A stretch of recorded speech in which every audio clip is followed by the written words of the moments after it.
দিদিকে সান্ত্বনা দেওয়ার মতো ভাষা আমার কাছে নেই, কিন্তু দিদি তোমার এই কান্না ভরা মুখটা দেখে আমার সেই গীতার কয়েকটা লাইন খালি মনে পড়ে যাচ্ছে।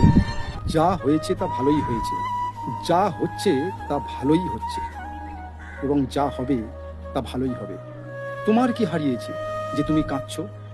তুমি কি নিয়ে এসেছিলে যা তুমি হারিয়েছো? তুমি কি সৃষ্টি করেছো যা নষ্ট হয়ে গেছে? তুমি যা নিয়েছো এখান থেকেই নিয়েছো, যা দিয়েছো এখানেই দিয়েছো।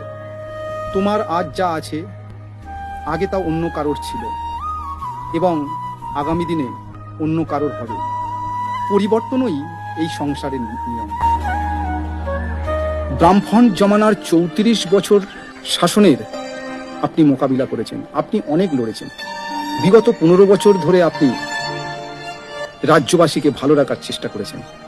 হয়তো কোথাও আপনার ভুল ত্রুটি হয়েছে, যে কারণের জন্য আজ রাজ্যবাসী আপনাকে প্রত্যাখ্যান করেছে।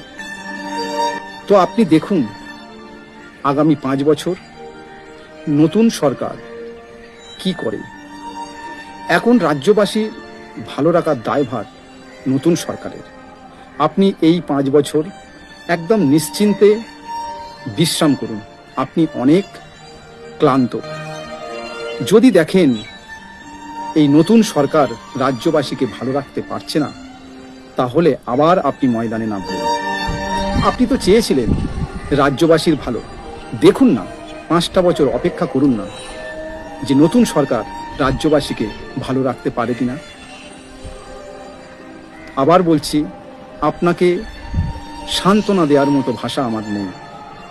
আমি জানি দিদি, তুমি অনেক ভালো, অনেক পরিশ্রমী মানুষ, কিন্তু আপনার নিচুতলার কর্মীরা আপনাকে তিলে তিলে শেষ করে দিয়েছে।